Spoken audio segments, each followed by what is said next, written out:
kagek apik urung. Mas, ini iso anu kancing ning kamar mandi sing ngono. Ganggu aku, Mas. Iya. Aku karo iki kan antu, Mas, anak tiriku to, Mas.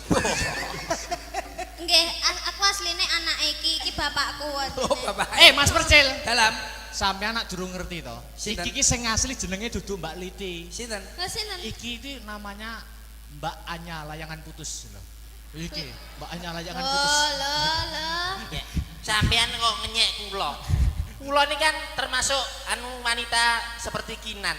Apa kuwi? Film layangan pedot niku pun Layangan Putus. layangan gapangan. Gapangan. Ayo tebang. Ayo Tembang, tembang. Ki. Ayo no. Tintingane, Mas. Wes ki lho. Oh, Mbak, Mbak. Nah, ne. Wis ane.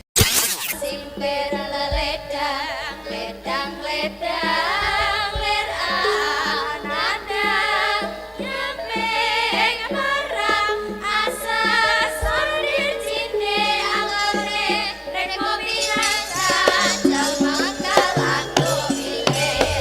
Katon lembeane meraga sinter ledang ledang ler angadang nyampeng parang asa sonde cinde angore rek ngopi naca jemengkel adu wile Katon lembeane meraga simper ledang, ledang, ledang, ler anadang, nyameng marang asa sondir cinde angore, rek kopi rasa, jalma kalandu ile.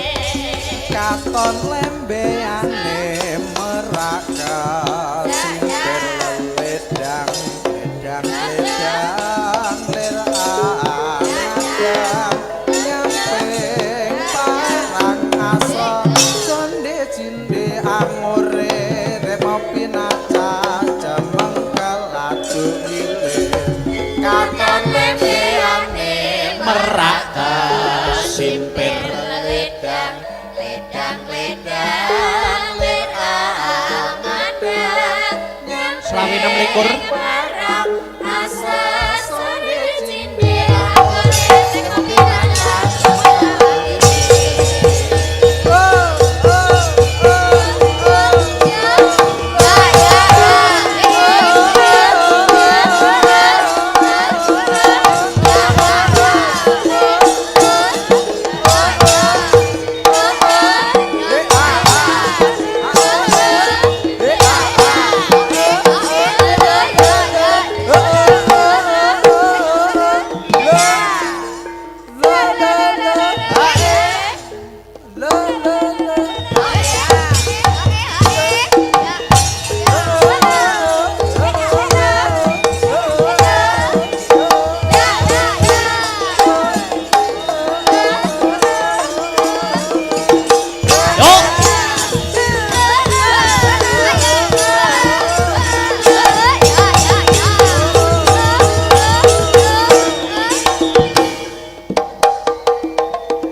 sekali lagi.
Alhamdulillah wa syukurillah wala haula wala quwata illa billah. Nduk anakku Limbuk, piye yung ana dawuh mopo dikendoni dhisik ya suasanane. Ya, leren dhisik. Heeh. Ing awan iki, ing dina iki ora ana tembung sing luwih endah sing kudu diucapake kejaba mung puja lan puji syukur kunjuk marang Gusti Allah Subhanahu wa taala, Tuhan yang Maha Esa, ya Sang Hyang Gesang sejati sing wis ngayomi marang awake dhewe ngono ya Mak. Merga ya saka berkah lan nikmati panjenengane awake dhewe bisa kumpul ing awan iki kanthi kahanan sehat lahir lan batin. Amin amin ya rabbal alamin. Sing angka loro ya kuwi selawat sarta salam kunjuk marang Nabi panutan ya kuwi Nabi Muhammad sallallahu alaihi wasallam. Tumuruning para sahabat sak garwa putra Pak wayah khususe Bagindo Hasan lawan Husain. Iya, iki awan iki nggelar adicara wayangan. Wayangan dalam rangka masih dalam rangkaian HUT ya kuwi ambal warsa alma materku tercinta ya kuwi SMA Negeri 1 Nganjuk yang sudah mencapai umur 41 tahun. Wow, ngono. Cara menungso umur 41 ki umur sing menep. Oh ngono. Umur sing menep. Tapi di umur 41 kuwi mesti akeh gapean-gapean utawi prestasi-prestasi yang akan diraih dan terus diraih oleh SMA Negeri 1 Nganjuk. Amin. Amin ya rabbal alamin. Uga awake dhewe ngaturake terima kasih panuwun yang sangat banyak kunjuk sapa wae. Kunjuk marang ya kuwi ingkang angka sepisan pepundenku ya kuwi Bapak Asop kang minangka dadi nyepeng punggawaning nyepeng pemerintahan utawa nyepeng punggawaning ana ing SMA Negeri 1 Nganjuk kene. Oh ngono, minangka dadi kepala sekolah. Iya. Luar biasa. Mau ya wis ketemu, mau ya wis kepanggih lawan panjenengane Bapak Asop ngaturke panuwun. Wah, matur nuwun, Pak. Iya. Luar biasa. Aku ki rene ki aku wis suwi rene. Terus tahun punjul. Heeh. Wah, aku manglen jan pangling tenan pembangunan luar biasa. Ning ngarep wis ana apa kuwi? Gapura ketok ya. Apa jenenge apa? Gapura apa ngono kuwi jenenge? Gapura. Ya luar biasa. Kabeh direnovasi, kabeh dibangun supaya luwih apik, supaya luwih nyaman anggone melakukan ya kuwi aktivitas kang ana ing jero sekolahan kene. Iya, iya luar biasa. Ya kuwi selanjutnya Nduk, piye? Iki sing rawuh ya ta?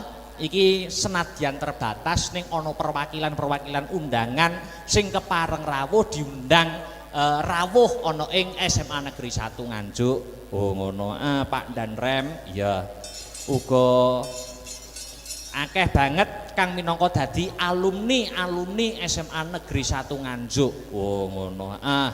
Kang saiki wis lenggah, wah saiki wis sukses kabeh. Iki membuktikan bahwa SMA Negeri 1 Nganjuk tidak bisa dipandang sebelah mata. Dari dulu sampai sekarang tetap menjadi sekolah favorit, terbukti alumni-alumninya dapat menjunjung nama baik, terbukti banyak orang-orang sukses, contoh pada siang hari ini. Wah ya, kabeh alumni SMA Negeri 1 Nganjuk sing kepareng rawuh, hebat luar biasa, jempol 2 untuk SMA Negeri 1 Nganjuk. Wah iya, wah hebat luar biasa.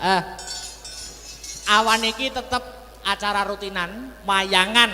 Oh wayangan. Walaupun keadaan Covid, ning iki tetap memakai prokes. Prokes kuwi protokol kesehatan. Oh ngono Mak. Ya. Iki minangka wayangan mlebu sekolah ki aku mbiyen sering banget cilikanku. Oh no. Yen gegandengan karo Dispar Prabot ning saiki ya wis dhewe wae, Nduk. Ya, saiki dhewe wayang masuk sekolahan dhewe. Ya, ya kuwi ana ing SMA Negeri 1 Nganjuk. Oh, ngono. Ke-41. Iki acara rutinan. Ya toh? Iki termasuk di dalamnya ada pendidikan budi pekerti. Mergo bocah saiki iki menurutku di sisi lain kemajuan zaman globalisasi, di zaman modern apa-apa serba canggih, iki sing kudu difilter tumrap para siswa-siswa adik-adikku iki terutama adalah pendidikan budi pekerti. Oh ngono. Ora mung pinter name ning uga dadi bocah sing ngerti, iso empan papan tata krama ya to, angon wayah. Mergo awake dhewe iki wong timur. Oh, dhewe iki wong ketimuran. Maka di kemajuan zaman aja mung ngandalke kepintaran saja, ning pendidikan budi pekerti yang paling utama. Oh, ngono Mak. Ya luar biasa. Wah, jan seneng banget aku nek sowan ning SMA 1 ki jan seneng banget, atiku seneng. Lah iya. Iki dhewe iki wis marambah makaping. Wis bola bali wayangane kene. Aku rung sekolah semasa, aku wis biyen wis tau ndalang ning kene. Malahan. Oh, dadi wis marambah makaping, wis bolak-balik. Janjiku ning SMA 1, Nduk. Ki janjiku. Saksikan dan dengarkan. Oh ya. Wayangan nak setahun sekali. Ya. SMA Negeri 1 sok nek nanggap aku bakal tak gratisi, tapi nek wis nanggap ping 100. Sik to, kamangka wis taun pisan umurmu ora ya wis. Ora amin aku guyon, Nduk, guyon. Oh, gratis kancaku akeh. Lah iya. Wah, iki saking ngebotiku, aku saking tresnaku, saking banggaku karo SMA Negeri 1 Nganjuk. Iki sakjane ujian akhir semesterku ning kampusku Institut Seni Indonesia Surakarta iki durung rampung jane. Durung rampung. Iki tanggal 13 karo sesuk tanggal 14 ana mata kuliah praktek gaya pokok, pakliran gaya pokok. Kuwi mata kuliah. Ujiane dina iki karo sesuk. Jane jadwalmu maju ujian. Jadwalku maju ujian dina iki jane. Ning saking tresnaku karo SMA Negeri 1 Nganjuk, dosen tak telepon, "Pak, kula benjing mawon, kula mayang teng SMA kula." "Oh ya, ya wis mayang sesuk ujian." Lah. Ngono ki sing senenge mahasiswa karo dosen iki saling mengerti, Nduk. Lah iya, saking tresnaku wae, mosok rezeki ditolak. Lah iya, luar biasa. Wah, iki matur nuwun dhewe mendoakan, sing baku mendoakan ana ing acara ambal warsa HUT SMA Negeri 1 Nganjuk kene. Muga-muga ditambah umur ya kuwi umur ke-41 untuk kedepannya dapat lebih selangkah lebih maju sesuai dengan motonya yaitu bersatu, bermutu dan tetap piye lali aku. Bersatu, bermutu nomor 1 ya. Ah, laku. Bersatu bermutu nomor 1. Maklum Bu, tahun wingi mboten wayangan begitu. Dadi lali kabeh. Heeh. Bersatu bermutu nomor 1. Wah, luar biasa. Aku rene iki mengi anu Nduk, pangling. Pangling apa? Wah, guru-guru anyar ki yo akeh. Guru-guru anyar ning SMA 1. Heeh, akeh banget. Dan guru-guru sing lain sing wis mucal wit aku ning semasa aku ya mau ketemu kepanggih wajahe ana sing wah lebih awet muda, ana sing luwih bahagia. Tapi aku gumunku siji, sing panggah ki kok Pak Maryono ya. Ki ada apa ngono lho. Kok liyane ki luwih awet muda, luwih ki luwih bahagia ki kok Pak Maryono panggah jabrut wae iki ngopo to ki jane. Ya seksi sibuk, kok seksi sibuk maklum Nduk. Ha ya. Sing ngubiak-ngubiak ya kuwi, heeh. Wis matur nuwun, matur nuwun. Jadi ana ing SMA 1 wis aku bangga banget, Nduk. Muga-muga adik-adikku kabeh kang isih sekolah ana SMA Negeri 1 Nganjuk.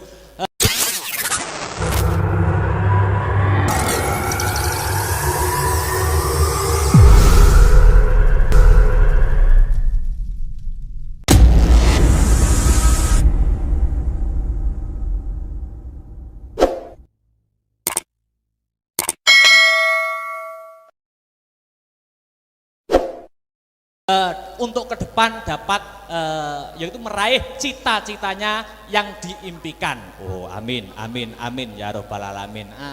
Hasbunallah wa ni'mal wakil, ni'mal maula wa ni'mal nasir. Allah Allah wala quwwata illa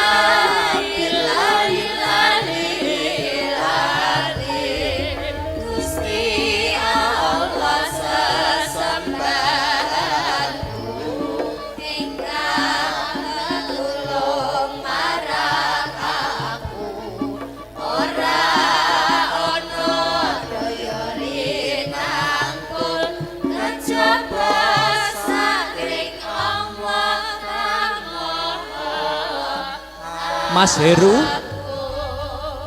dulurku aja nganti kliru, mong Gusti Allah sesembahanku rinten lan dalu, mong 5 wektu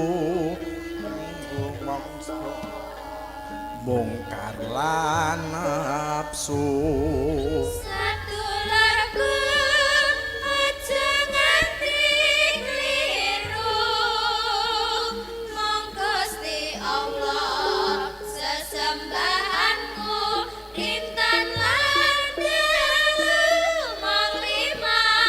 Sekali lagi.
Iki sing kudu difilter tumrap para siswa-siswa adik-adikku iki terutama adalah pendidikan budi pekerti. Oh ngono. Ora mung pinter ning uga dadi bocah sing ngerti, iso empan papan tata krama ya to, angon wayah. Mergo awake dhewe iki wong timur. Oh, dhewe iki wong ketimuran. Maka di kemajuan zaman aja mung ngandalke kepintaran saja, ning pendidikan budi pekerti yang paling utama. Oh, ngono mah. Ya luar biasa. Wah, jan seneng banget aku nek sowan ning SMA 1 ki jan seneng banget, atiku seneng. Lah iya. Iki dhewe iki wis marambah makaping. Wis bola bali wayangane kene. Aku rung sekolah semasa, aku wis biyen wis tau dalang ning kene. Malahan. Oh, dadi wis marambah makaping, wis bolak-balik. Janjiku ning SMA 1, Nduk. Ki janjiku. Saksikan dan dengarkan. Wah ya. Wayangan nak setahun sekali. Iya. SMA Negeri 1 sok nek nanggap aku bakal tak gratisi, tapi nek wis nanggap ping 100. Sik to, kamu kowe setahun pisan umurmu ora ya wis. Ora amin aku guyon, Nduk, guyon. Oh, gratis kancaku akeh. Lah iya. Wah, iki saking ngebotiku, aku saking tresnaku, saking banggaku karo SMA Negeri 1 Nganjuk. Iki sakjane ujian akhir semesterku ning kampusku Institut Seni Indonesia Surakarta iki durung rampung jane. Durung rampung. Iki tanggal 13 karo sesuk tanggal 14. Ana mata kuliah praktek gaya pokok, bakliran gaya pokok. Kuwi mata kuliah. Ujiane dina iki karo sesuk. Jane jadwalmu maju ujian. Jadwalku maju ujian dina iki jane. Ning saking tresnaku karo SMA Negeri 1 Nganjuk, dosen tak telepon, "Pak, kula benjing mawon, kula mayang teng SMA kula." "Oh ya, ya wis mayang sesuk ujian." Lah. Ngono ki sing jenenge mahasiswa karo dosen iki saling mengerti, Nduk. Lah iya, saking tresnaku wae, heeh. Mosok rezeki ditolak. Lah iya, luar biasa, luar biasa. Wah, iki matur nuwun. Adewe mendoakan, sing baku mendoakan ana ing acara ambal warsa HUT SMA Negeri 1 Nganjuk kene. Muga-muga ditambah umur ya kuwi umur ke-41 untuk kedepannya dapat lebih selangkah lebih maju sesuai dengan motonya yaitu bersatu, bermutu dan tetap piye-piye lali aku. Bersatu, bermutu nomor 1 nggih. Bersatu bermutu nomor 1. Maklum Bu, tahun wingi mboten wayangan begitu. Nanti lali kabeh. Bersatu bermutu nomor 1. Wah, luar biasa. Aku rene iki mengi Nduk, pangling. Pangling apa? Wah, guru-guru anyar ki yo akeh. Guru-guru anyar ning SMA 1. Akeh banget. Dan guru-guru sing lain sing wis mucal wit aku ning semasa aku ya mau ketemu kepanggih wajahe ana sing wah lebih awet muda, ana sing luwih bahagia. Tapi aku gumunku siji, sing panggah ki kok Pak Maryono ya. Ki ada apa ngono lho. Kok liyane ki luwih awet muda, luwih ki luwih bahagia. Ki kok Pak Maryono panggah jabrut wae iki ngopo to ki jane. Ya seksi sibuk, kok seksi sibuk maklum, Nduk. Ha iya. Sing ngubiak-ngubiak ya kuwi, matur nuwun, matur nuwun. Jadi ana ing SMA 1 wis aku bangga banget, Nduk. Muga-muga adik-adikku kabeh kang isih sekolah ana SMA Negeri 1 Nganjuk.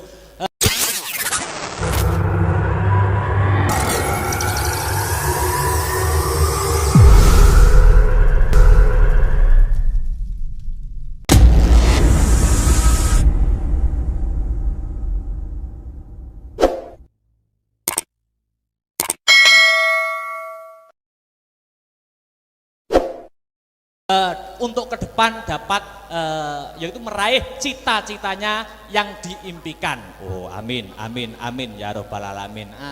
Hasbunallah wa ni'mal wakil, ni'mal maula wa ni'mal nasir.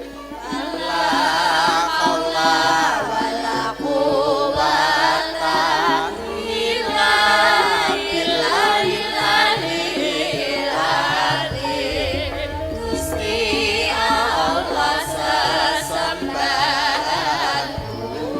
Ingkang tulung marang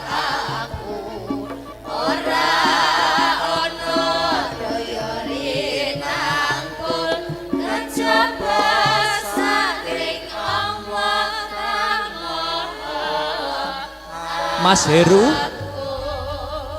Dulurku aja nganti kliru mong Gusti Allah sesembahanku rinten lan dalu mong limang waktu minggu mongso mungkar lan nafsu Sadulurku aja nganti kliru mong Gusti Allah sesembahanku rintan lan dalu mong limang waktu Sekali lagi. kanggo mrasa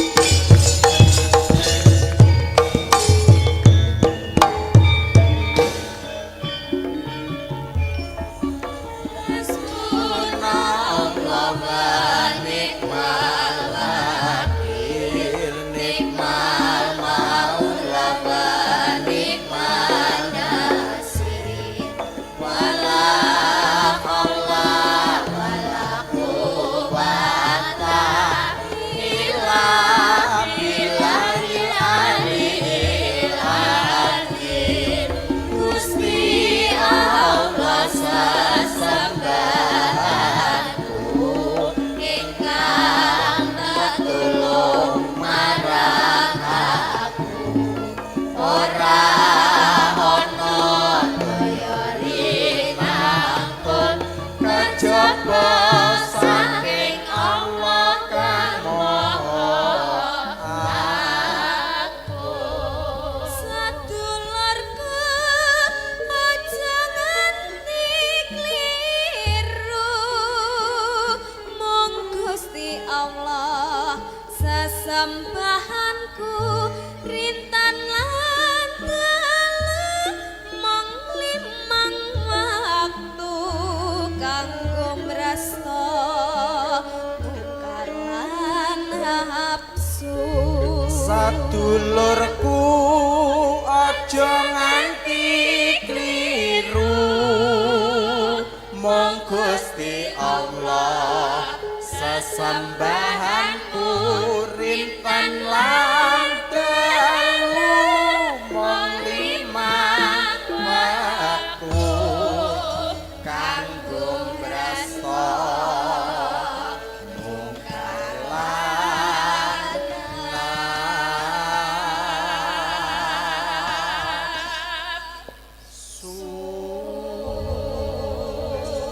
Iki karo nunggu sing kepareng penghibur bintang tamune awan iki. Karo nunggu, Iki terbukti aku mau kondo yen prestasi SMA Negeri 1 Nganjuk tidak bisa dipandang sebelah mata. Iki ana catatan ya kuwi prestasi-prestasi yang ditorehkan oleh para siswa-siswa SMA Negeri 1 Nganjuk diwaca. Ya kuwi sepisan medali emas Festival Paduan Suara yang diikuti Festival Paduan Suara 12 negara yaitu Thailand, Sri Lanka, Korea Selatan, Singapura, Polandia, Malaysia, Filipina, Italia, Kanada, Indonesia, Spanyol dan Bulgaria. Wah iya paduan suara internasional. Wah iya angka loro. Angka loro iki ana juara 1 desain jembatan ana ing ITS. Terus juara 2 debat bahasa Inggris sekabupaten Nganjuk. Debat bahasa Inggris. Terus meneh juara 2 debat bahasa Indonesia. Bahasa Inggris ono, bahasa Indonesiane ya ono. Juara 1 prakarya dan kewirausahaan produk mie ayam ubi atau miyabi. Iki ketoke lombane ning Jepang, Nduk. Lah iya.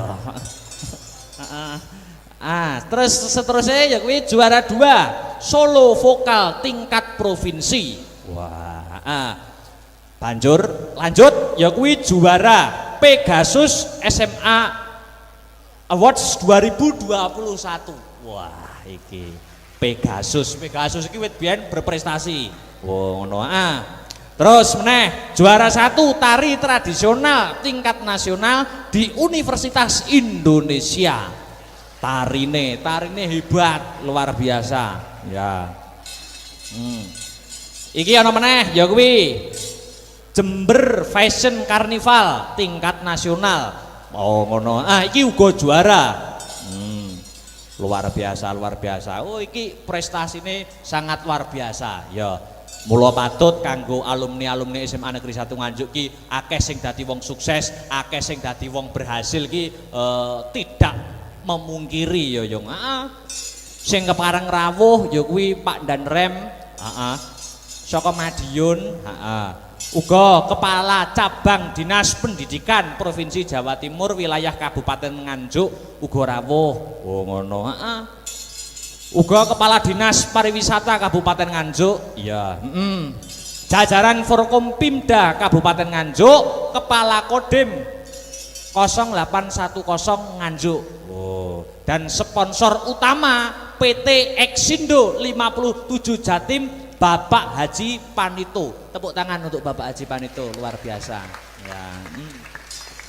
Nah, Bapak Haji Panito iki yo alumni kene. Piye to masamu? Alumni kene iki bersatu, bermutu dan nomor 1. Ya toh? Kuwi iki makane Bapak Panito ki menjadi orang nomor 1 wis sepantase, Nduk. Oh ngono ya, Pak. Kandhane kok. Lah iya, wis aja tekan dinti, luar biasa. Sing padha rawuh. Luar biasa kok, Nduk.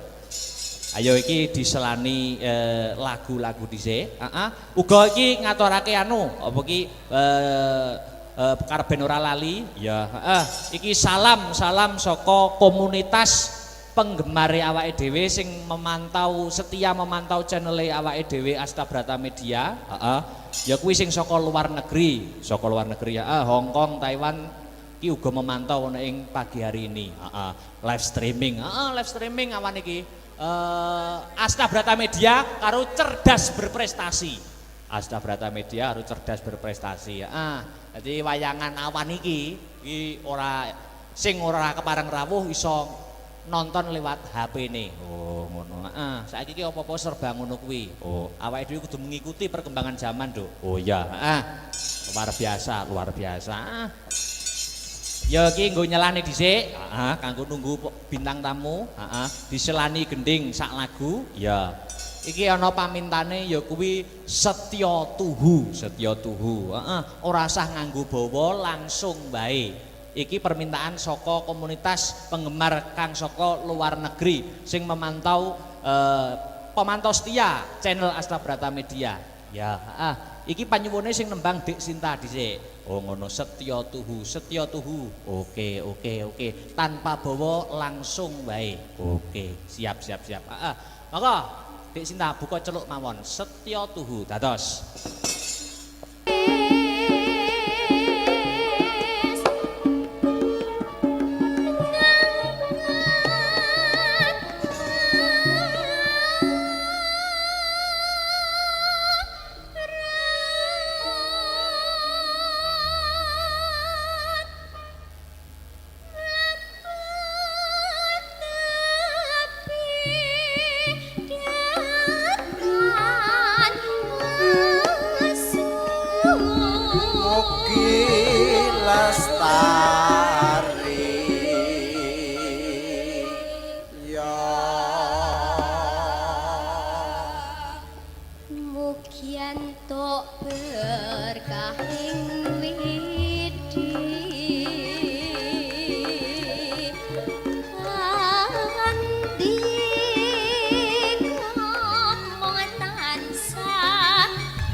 Sekali lagi Dik ya nggih.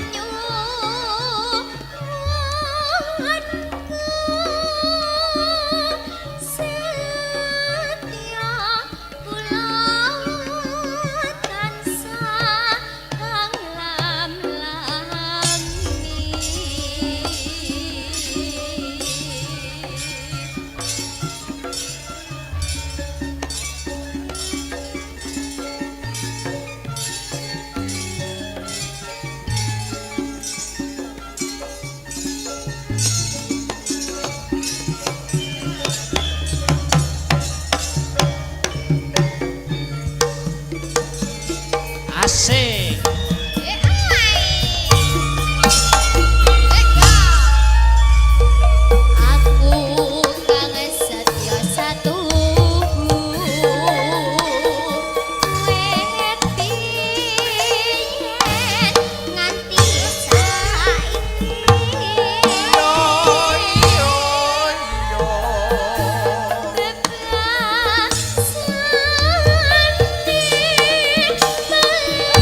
bablaske tembang kangen. Dek nyiken salindri jumeneng dek. Tembang kangen.